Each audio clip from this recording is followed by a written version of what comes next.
संकोचन माननीय मुख्य अतिथि महोदय, उप मुख्यमंत्री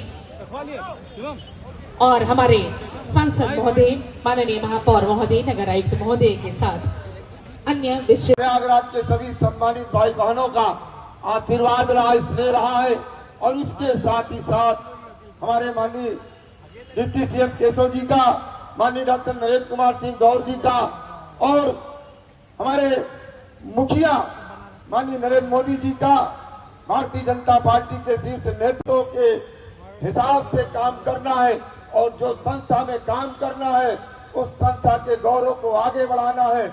उसी विश्वास को लेकर के हम सब लोगों ने काम किया और उसका एक सकारात्मक परिणाम आज प्रयागराज के अंदर दिखाई पड़ा है।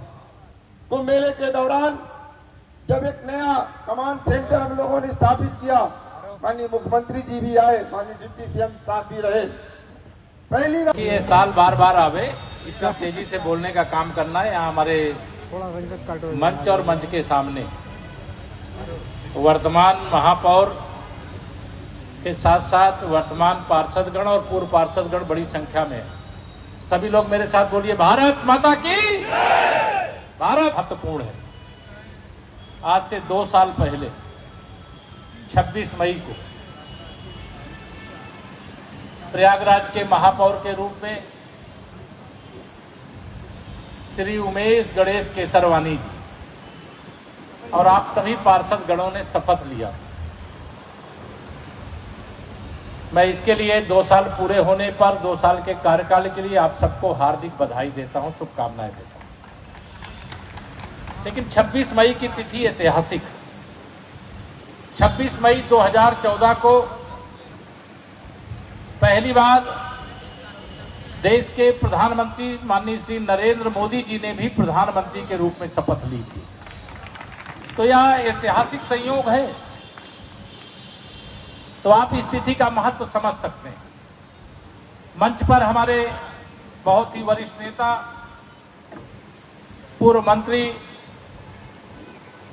आदरणीय डॉक्टर नरेंद्र कुमार सिंह गौड़ जी, हमारे लोकप्रिय सांसद, कई बार विधायक भी रहे हैं, आदरणीय प्रवीण पटेल जी। के पहले का प्रयागराज कैसा था? अगर फोटो बचा करके रखा है, कहीं छिपा करके रखा है, तो उसको निकाल लीजिएगा और आने वाली पीढ़ी के लिए बना कर रख करके जाइएगा कि देखिए 2017 के पहले का प्रयागराज, 2025 में जो प्रयागराज और आने वाले समय में निरंतर इसका स्वरूप बदलते रहने वाला है। और यह प्रयागराज का अगर चित्र आपके पास, तो आजकल डिजिटल प्लेटफॉर्म है जहां सब कुछ सुरक्षित रख सकते हैं, उसको सुरक्षित रखने का काम करिएगा। आज जो बदलाव आया है, वह बदलाव क्यों आया है? हमारे प्रधानमंत्री जी विकास का एक नया मॉडल जब गुजरात के मुख्यमंत्री थे उस समय उन्होंने देने का काम किया और पूरे देश ने विकास, जिसने अपने राज्य के अंदर चुना, उसने गुजरात का मोदी जी का विकास मॉडल चुना। हमने उत्तर प्रदेश के मुख्यमंत्री योगी आदित्यनाथ जी के नेतृत्व में गुजरात का विकास मॉडल उत्तर प्रदेश का विकास मॉडल बनाया। और आज इस बात का गर्व है कि आज दुनिया में भारत का जो विकास मॉडल है, दुनिया के बहुत सारे विकासशील देश हमारा मॉडल अपनाने का काम कर रहे हैं। हमें प्रयागराज को देश के सबसे अच्छा शहर बनने का स्कोप है, सबसे बड़ा स्थान है और ऐसे स्थान का उपयोग करना, हमारा रिंग रोड भी बनकर के तैयार हो रहा है। मैं अभी जो आपने यहाँ पर 28 लाख टन कचरे के ढेर को समाप्त किया है, मैं गणेश जी आपको और आपकी पूरी टीम प्रयागराज को बधाई देता हूं, इसके लिए बधाई देता हूं। और आपका जितना भी कचरा निकल रहा है, अगर आपने उसको डिस्ट्रॉय करने का, उसको कन्वर्जन करने का आपने प्लांट तैयार कर लिया है, तो इसकी भी मैं आपको बधाई दूंगा। आप इस दिशा में आगे बढ़ते रहिए। प्रयागराज से जो आता है दुनिया के किसी देश से, देश के किसी प्रदेश से, तो वो क्या ले जाता है? गंगा, यमुना, सरस्वती का पवित्र संगम का, त्रिवेणी का जल लेकर के जाता है। माननीय प्रधानमंत्री जी की अध्यक्षता में बैठक का हिस्सा बने थे। उस बैठक का क्या संकल्प था कि हम सबको मिलकर के टीम इंडिया के रूप में काम करना है, अर्थात विकसित भारत के लिए काम करना है। जब विकसित भारत के लिए बात होगी, टीम इंडिया की बात होगी, तो टीम यूपी की भी बात होगी, विकसित उत्तर प्रदेश की भी बात होगी। तो वैसे ही टीम प्रयागराज की भी बात होगी और विकसित प्रयागराज की भी बात होगी। या मैं आप सब लोगों का आह्वान करना चाहता हूं।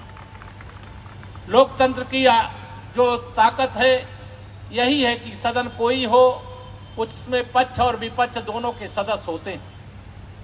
लेकिन जब प्रयागराज के विकास की बात आवे तो हम पक्ष विपक्ष नहीं, हमारा एक ही पक्ष है, प्रयागराज को पूरे हिंदुस्तान में नंबर 1 के स्थान पर पहुंचाने का काम करना है। मैं आपको आश्वस्त करना चाहता हूं, डबल इंजन की सरकार का खजाना प्रयागराज के विकास के लिए 2014 से 2024-25 का महाकुंभ तक आपने देखा है कि कोई कमी ना रह जाए। जितना खर्च कर सकते हो उससे ज्यादा पैसा देने का काम किया गया है और विकास भी हुआ है। मैं इसकी आपको बधाई देता हूं।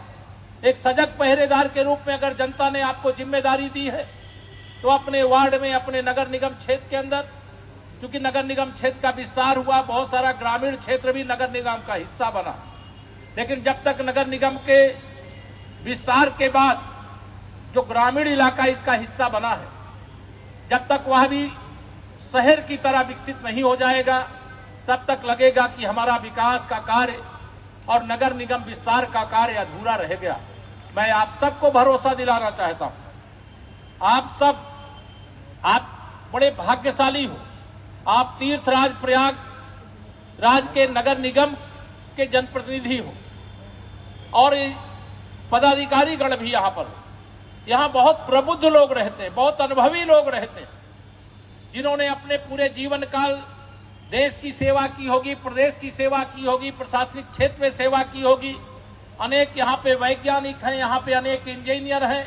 रूप से मेरे लिए और नगर निगम सदन के सभी सम्मानित माननीय पार्षदों के लिए बड़ा ही ऐतिहासिक दिवस है। आज ही के दिन 26 मई 2023 को नगर निगम सदन ने शपथ ग्रहण किया था, शहर की जनता की सेवा करने का संकल्प लिया था और इस 2 वर्षों में प्रयागराज नगर निगम ने जो ऐतिहासिक विकास और विरासत को आगे बढ़ाने का कार्य किया है, उन सारे विषयों को एक पुस्तिका के रूप में हम सब लोगों ने स्थापित किया। उस पुस्तिका का आज विमोचन माननीय डिप्टी सीएम केशव प्रसाद मौर्य जी ने किया है। मुझे कहते हुए बड़ी प्रसन्नता है कि देश के लोकप्रिय प्रधानमंत्री आदरणीय नरेंद्र मोदी जी ने एक संकल्प देश की जनता के सामने रखा था, 1 सिटी 1 फॉरेस्ट। उस संकल्प को प्रयागराज नगर निगम ने पूरा करने का कार्य किया। 1,29,753 पेड़ का एक सघन जंगल बना करके माननीय प्रधानमंत्री जी की उस अपेक्षा को पूरा करने में सफलता प्राप्त करी है। साथ ही साथ लगभग 24 लाख टन कूड़े का निस्तारण करके जो जमीन खाली हुई उस पे 27,000 पेड़ लगा करके माननीय प्रधानमंत्री जी की उस अपेक्षा को पूरा करने का काम किया गया है। माननीय प्रधानमंत्री जी, मुख्यमंत्री जी की जो मंशा रही है कि बेसिक विद्यालयों का जीर्णोद्धार हो, नगर निगम प्रयागराज ने 28 बेसिक विद्यालयों का भी जीर्णोद्धार करके गरीबों के बच्चों को पढ़ने के लिए एक बेहतर वातावरण देने का काम किया है। 1200 सड़कों का उच्चीकरण नगर निगम प्रयागराज के माध्यम से हुआ।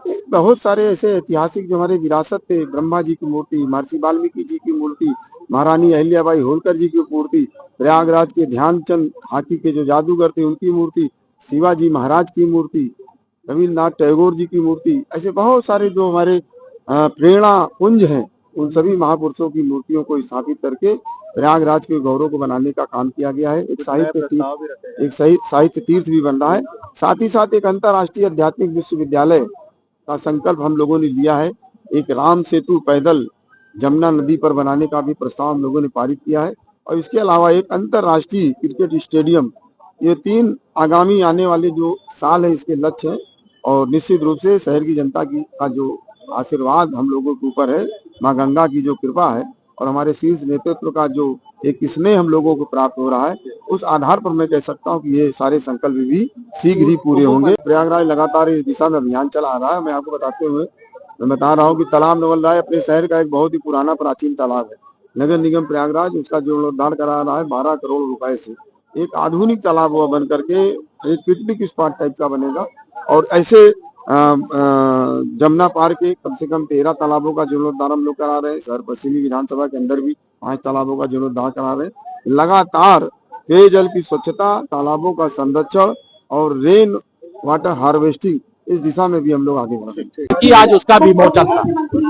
मैं श्री गणेश केसरवानी जी की अगुवाई में टीम प्रयागराज के रूप में जो शानदार काम किया गया है, इसके लिए मैं गणेश केसरवानी जी सहित इनकी पूरी जो नगर निगम की टीम है उसको बधाई देता हूँ। जैसे माननीय प्रधानमंत्री श्री नरेंद्र मोदी जी ने टीम इंडिया के रूप में, टीम यूपी के रूप में काम करने का आह्वान किया है, वैसे ही टीम प्रयागराज के रूप में, अर्थात विकसित भारत, विकसित उत्तर प्रदेश, विकसित प्रयागराज के लिए काम करना है। अच्छा काम कर रहे हैं, मैं प्रशंसा करता हूं। पैसे की कमी ना हुई है ना होगी, जितना खर्च करेंगे उससे ज्यादा देने का